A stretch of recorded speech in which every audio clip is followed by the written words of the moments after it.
Hello, Unlimited friends. Our question today is about beauty and looking beautiful. How can we use law of attraction to look absolutely drop dead gorgeous? This question was contributed by Nishtha Saikia.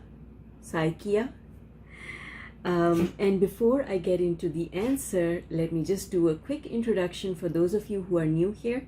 Hi, I'm Zara Mahoon. This is my virtual hot seat. Any question that you have about the application of law of attraction in practical ways to your life, you can send it to me through my website zmahoon.com, and you're most welcome to come and join me on Facebook inside my private Facebook group Unlimited Life. Also, if you're interested in finding out about my group coaching and private coaching programs, you can send me an email through my website zmahoon.com. Let's get started. So, Nishtha says, how can we get people to find us attractive in spite of being short or fat? And how can we stop judging ourselves by thinking, what other people will think if I wear this? Nishtha, this is such a fantastic question. Thank you for sending the question in. Here's what I want you to understand. Beauty has nothing to do, attractiveness has nothing to do with your height, with your shape, with your complexion, with the size of your eyes. It has nothing to do with any of that.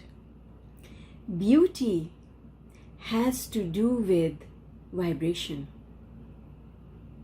You are beautiful if your vibration communicates that to other people. Beauty is a vibration, and you can control your vibration. If you take features apart for anyone, you can look at them from a point of view of appreciating them or not appreciating them, because there is no criteria. It is all about vibration. Let me tell you a personal story, because looks and appearance is something that I have struggled with all my life. I never thought I was beautiful. In fact, I thought I was ugly. And I thought that I was ugly because when I was 11 months old, I was in an accident. I broke my nose, and my parents at that point in time lived on a dam site. My father was an engineer working on a dam, and so the medical facilities available there were not advanced. They were very, very basic. So the doctor took my eyebrows and stitched them together and told my parents the nose will have to heal itself because we can't put it in a cast. So he just made sure that it was in place and sent them home. So after that, I had a great big scar on my nose bridge, and as I started growing, the bone in my nose started sticking out of my forehead because it wasn't set properly.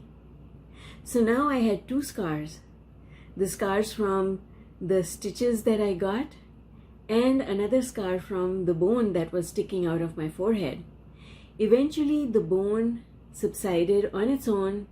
It fixed itself, it healed, but it left a really big scar on my face. And so my mother always told me that I looked like I was frowning, and that was because of the scar. She always said, you look so unpleasant, you look ugly because you look like you're frowning. And then my mother had so many other things that she always compared the way I looked with the way she looked. And she always told me that I didn't look as beautiful as her.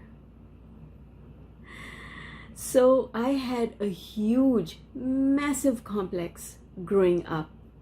I thought that I was ugly and I didn't want to be on camera. Here I am talking to you now on camera. And you would probably have to look really closely in order to find the scar. I never had any plastic surgery done. My mother always said, oh, nobody's going to marry you because you have this great big scar on your face. We're going to have to do something about it. We're going to have to get plastic surgery for you. But she never did. They could never afford it. And then she said all sorts of things. She said, you're too hairy. Women should not be this hairy. Then she said, your nose is too big. It takes after your father. It's ugly. Then she said, you're not tall enough. Nobody's going to marry you. You take after your father's family. Your grandmother's short. You're going to be, if you're not careful, she said, you're going to end up being like your grandmother. And I was like, what am I supposed to do about that? So, sweetheart, I grew up with a huge complex. And then she used to tell me that I was overweight. And this is when I weighed less than 100 pounds. She used to tell me that I was overweight and my hips were too big. And I should diet and I should exercise. Because otherwise, it was always the same thing. Nobody is going to marry you because you don't look attractive enough. So, when you talk about these things, they are very personal to me, my dear. But here's the thing. I changed all of that. Even till when I was about 12 or 13 years old, I never wanted to be in front of the camera. And then one day what happened is that I was talking to some friends. They were new friends. So we had moved and we'd gone to another country. I was in a new school. I was making new friends. I made these new friends. And there was a discussion going on about fashion and how hairstyles and things like that. And in that conversation, I don't know how it came up, but somehow I said to the girls, I said, I'm never going to look beautiful because I have this scar on my face.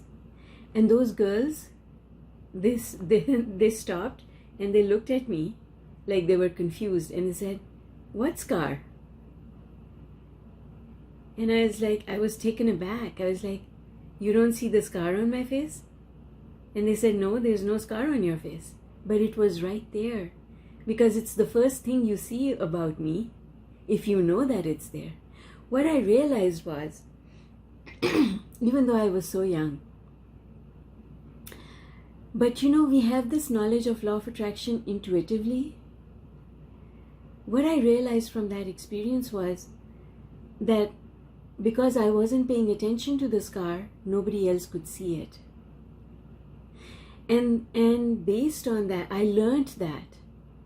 And I stopped feeling self-conscious about my scar. I had become so busy in the whole process of moving and settling into a new school that during that space of time, I wasn't thinking about my scar. And because I wasn't thinking about it, nobody could see it. So, Nishtha, the only reason people see you as fat or short or ugly or anything at all is because you see that in yourself. When you stop seeing it, people will stop seeing it in you. And I not only have this about my face, the way I look, but also about my height. Because I did take after, of course, because it was activated inside me. My mother was always reminding me that I was going to be short if I wasn't careful. And so I was focused on being short. And the universe will always give you what you think. And so I did end up being short, on the shorter side. But I never saw my height as a disadvantage. I never saw myself as short. So other people didn't see me as short either. In fact, I remember when I was working for a very large company, I had more than, I don't know, 25 people reporting to me. And I had fired one of them. And a couple of months later, I met him on the street. And I asked him how he's doing, and I was having a conversation with him, and he said, Zara, I never realized, I always thought you were so tall. I never realized how tall you really were. And that made me think, oh, people don't really see me as short. Because at work, I acted with control. I acted like the boss. And that whole persona of being the boss, I made myself big. And so they didn't see it. Nobody saw it. People will only see in you the things that you see in yourself. And so, how do you want to be seen? Ask yourself, how do you want to be seen? And then see yourself that way. And then no one else will see you any other way. That is the secret to how you look. Girls or boys, for that matter, who end up on the covers of magazines because they are considered to be beautiful enough to be models, they are just like you and me and like everyone else. There's nothing special about them except that they believe that they are beautiful, and that's what makes them beautiful. And sometimes people will use makeup, they will wear high heels, they will wear clothes in order to give themselves the confidence that they need in order to look beautiful. And there's nothing wrong with that, because all of those things were inspired by Source through the asking of people who wanted to look more beautiful. Why wouldn't you use all those things that Source has created for you so that you can see yourself as beautiful? Because that's the key. If you see yourself beautiful, you are beautiful. And if you see flaws in yourself, then you are advertising those flaws to everyone out there and to the universe. Because when you send out that vibration that says there's something wrong with me, I'm not good enough, then by the law of attraction, more things like that will enter your life. Don't do that. I've taken ownership of who I am. And that is why I can now be on camera. And I'm going to leave you with the question, do you see the scar on my face? Yes. All right. Thank you so much for this question. Love you all lots. And I'll see you later. Bye for now.